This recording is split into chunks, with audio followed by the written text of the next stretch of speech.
Əziz tamaşaçılar, gündəmimiz olduqca zəngindir. Heç şübhəsiz müzakirəmizə Moskvada keçirilən 9 may paradı ilə start verəcəyik. Çox önəmli məqamlar var, önəmli hadisələr var, mühüm gəlişmələr var ki, hər biri ilə bağlı yaxın 40 dəqiqə ərzində sizləri tanış eləməyə və təbii ki, bu proseslər üzərindən öz təhlillərimizi sizlərlə bölüşməyə çalışacağıq. Qeyd edək ki, efirimizin ilk qonağı siyasi şərhçi, hörmətli Natiq Miridir. Xoş gördük Natiq bəy, hər vaxtınız xeyir olsun. Xoş gördük.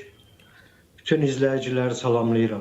Biz də sizi salamlayırıq, dəvətimizi qəbul edib iştirak elədiyinizə görə minnətdarlığımızı bildiririk, hörmətli Natiq bəy. Əziz tamaşaçılar, istəyərdik bir xəbəri diqqətinizə çatdıraq ki, nələr baş verir ümumiyyətlə gün ərzində Rusiyada. Rusiyada xaos, daha 2 aeroport bağlandı. Nijnekamsk hava limanının fəaliyyətinə məhdudiyyətlər qoyulub. Bu barədə Rusiya Federal Hava Nəqliyyatı Agentliyi məlumat yayıb. Belə ki, Moskva vaxtı ilə saat 07:50-dən etibarən Nijnekamsk hava limanında təyyarələrin gəlişi və gedişi ilə bağlı müvəqqəti məhdudiyyətlər tətbiq edilib. Həmçinin səhər saatlarında Saratov hava limanında da məhdudiyyətlər tətbiq edilib. Təbii ki, bu sadəcə bugün baş verməyib əziz tamaşaçılar. Bir neçə gündür artıq Moskva başda olmaqla Rusiyanın hava məkanında çox ciddi təhdidlərin olması ilə bağlı əhaliyə xəbərdarlıq verilir. Hətta bəzi insanlar 36 saat aeroportlarda saxlanıldı, çölə çıxmağa imkan verilmədi. Hər halda nələr baş verir və baş verən proseslər fonunda keçirilən 9 may paradı Putinin çıxışı və bütün bunlar özündə nələrə ehtiva edir? Əvvəlcə bu suallara cavab tapmağa çalışacağıq. Və sizlərdən də xahişimiz ondan ibarətdir ki, əziz dostlar, hər kəs yayımı bəyənsin, aktiv olun, bəyənin, paylaşın və şərh bölməsində də suallarınız varsa hörmətli ekspertimiz Natiq bəyə ünvanlaya bilərsiniz. Buyurun Natiq bəy, söz sizdədir. Baş verənləri siz necə şərh edərdiniz? Rusiyanın aeroportlarında təhlükəsizlik nöqteyi nəzərindən yaşanan bu xaos Rusiyanın 3 ildən artıqdır Ukrayna dövlətinə, Ukrayna cəmiyyətinə yaşatdıqlarının eynən Rusiyada yaşanması hadisəsidir. Bir cümlə ilə bu belədir. Çünki bilirsiniz ki, bu məsələ sadəcə hərbi siyasi anlamda qəbul edilmir. Niyyətiniz nədirsə, sonda mənziliniz də odur. Və bugün Rusiya onu yaşayır və bu sadəcə bir seçim deyil. Bu bir məcburiyyətdir. Çünki etdiyini mütləq mənada qarşında görəcəksin. Bu baxımdan əslində düşünənlər üçün burada çox böyük bir ibrət dərsi var. Ancaq düşünmürəm ki, indiki Kreml rəhbərliyi bu məsələdən mənəvi, psixoloji, hətta mistik anlamda hansısa dərslər çıxaracaq. Ancaq bir də bu prosesi Rusiyaya yaşadan Ukrayna dövləti və ordusu var. Bununla Ukrayna dövləti, ordusu nəyi demək istəyir? Əgər Rusiya anlasa ki, əslində Ukraynaya yaşadılan faciələr tədricən geriyə dönüşlə Rusiyaya qaytarılır və bundan sonra olacaqların məsuliyyətini Rusiya dövlət rəhbərliyi anlamalıdır. Ancaq biz bunu müşahidə etmirik. Ən azından 9 may paradı və orada olan çıxışlar, hələ də iddialar, hələ də imperiya siyasəti, hələ də əksər dövlətləri, xüsusilə də postsovet məkanında olan ölkələri özünün əhatə dairəsi sayması kimi imperiya xisləti dəyişməyib. Çox təəssüf ki, bu belədir və bugün bizim qarşımızda dəyişən bir Rusiya mövcud deyil, baxmayaraq ki, Rusiya Ukraynada ciddi bir dərs alıb və bundan ciddi nəticələr çıxartmalıydı. Ancaq çox təəssüf ki, bu məsələlər həqiqətən də Rusiya rəhbərliyinə təsir etmir. Bir cümlə ilə ifadə etsək, sonda demək olar ki, artıq çox kritik bir dönəmə rast gəlirik və müharibə Rusiya dövlət rəhbərliyi üçün artıq yeganə çıxış yoluna çevrilir.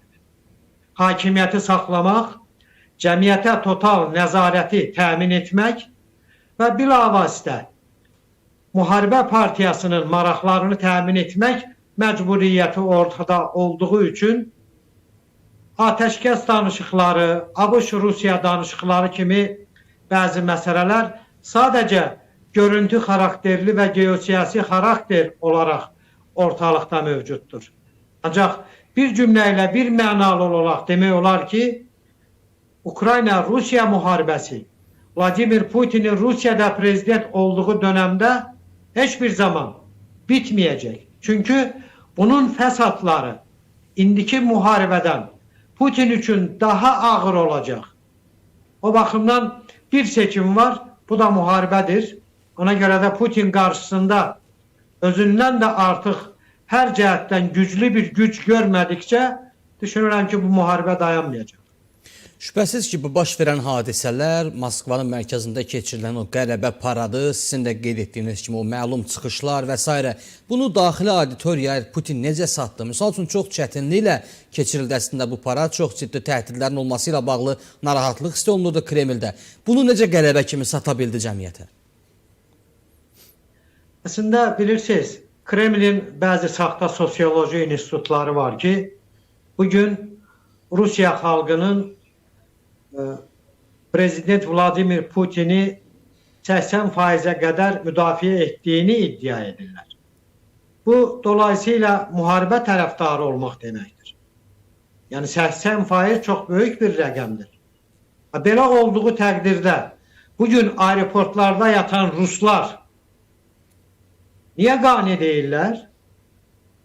Çünkü bu onların seçimidir. Bugün otlaqlarda uşaqları ilə yatan, aç, susuz, saatlerle evinden kenarda kalan Ruslar neden narazıdırlar? Qazana attıkları budur. Niye qaşığa gelen zəhərdən narazıdırlar? Vladimir Putin'in rəhbərlik elədiyi Rusiyanın Rus xalqına vereceği budur. Acılar, faciələr, ölümlər və kasıblıq. Bu bütün total Rus halkının her bir ailesine ait bir meseledir. Bugün bilirsiniz ki artık Rusya sadece harici borçları alıp bu muharebeni devam ettirmir. Artık Rusya prezidentinin gösterişiyle bütün Rus halkının banklarda olan depozitlerini mecburi qaydada devlet muharebeye xərcləyir.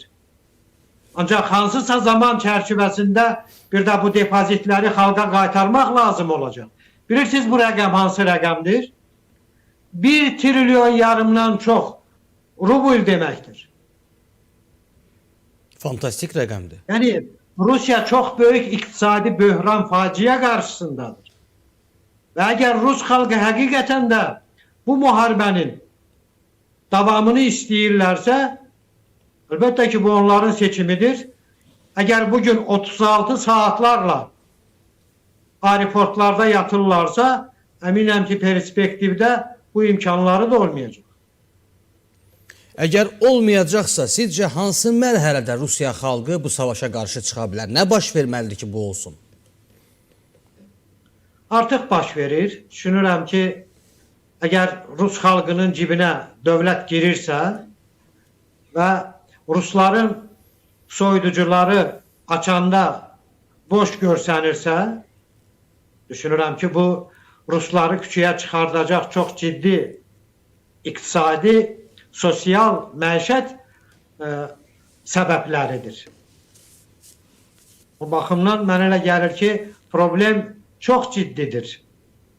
Bir yerə qədər Rus iqtisadiyyatı müharibə dövrünə hazırlaşıb dözə bildi. Ancaq ilin axırına kimi Rusiya çox böyük ciddi iqtisadi təlatümlərlə üz-üzə qalacaq. Və bu artıq bunu gizlətmək mümkün deyil. Bilirsiniz ki Milli Bankın prezidenti Türk Naibulliyev açıq şəkildə hakimiyyəti xəbərdar etdi. Bəli, bəli. Dövlət böyük bir faciə qarşısındadır.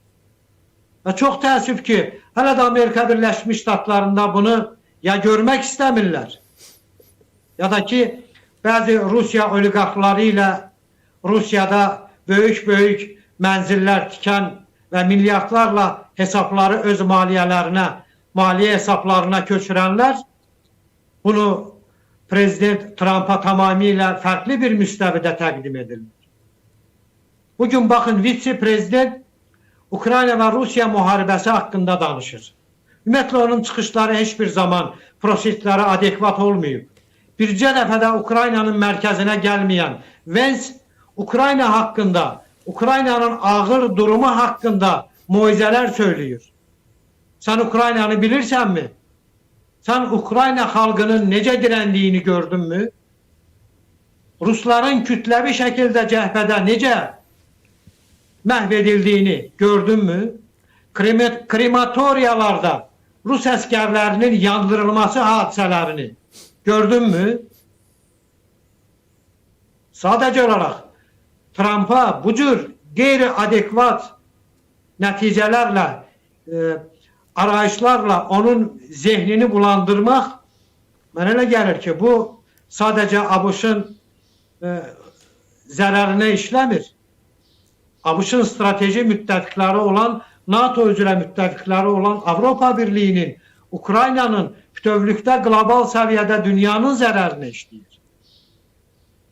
Doğrudur, Donald Trump artıq bəzi gerçəkləri anlamağa başlayıb və Zelenski ilə son telefon danışığından sonra fikir verdinizsə, qeyd şərtsiz Rusiya prezidentindən bir aylıq ateşkəs tələb etdi. Bunlar gerçəklərdir. Bunlar reallıqdır. Və Donald Trump da anlamağa başlayıb ki, Vladimir Putin sadəcə Donald Trump'la oynayır və onu hər addımı ilə aşağılayır.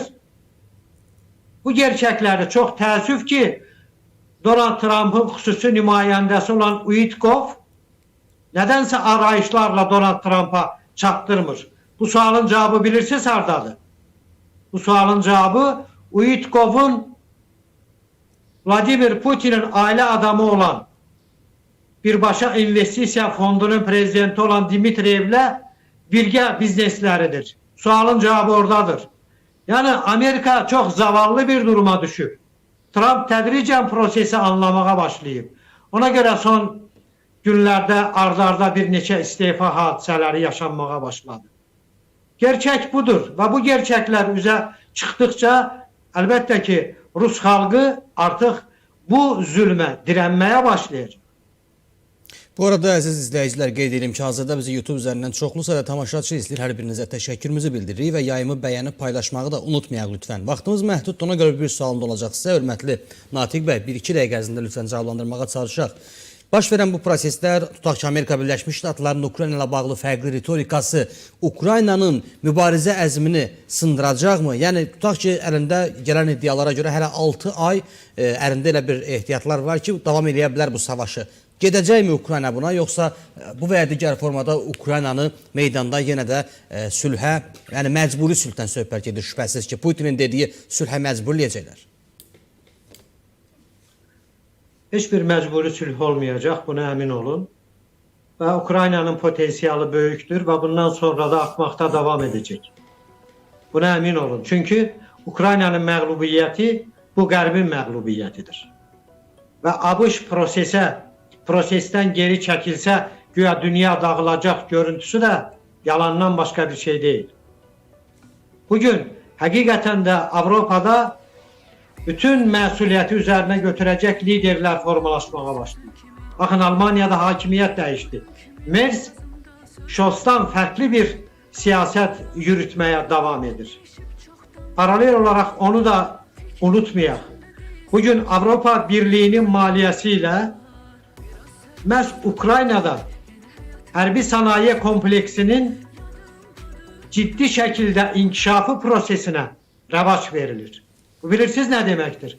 O deməkdir ki, artıq havadan müdafiə sistemlərindən tutmuş, ballistik raketlərə qədər, eyni zamanda artilleriya sursatlarına qədər və ən nəhayət ən müasir dron və digər avadanlıqlara qədər məhz Ukraynada istehsal edilməyə başlayacaq.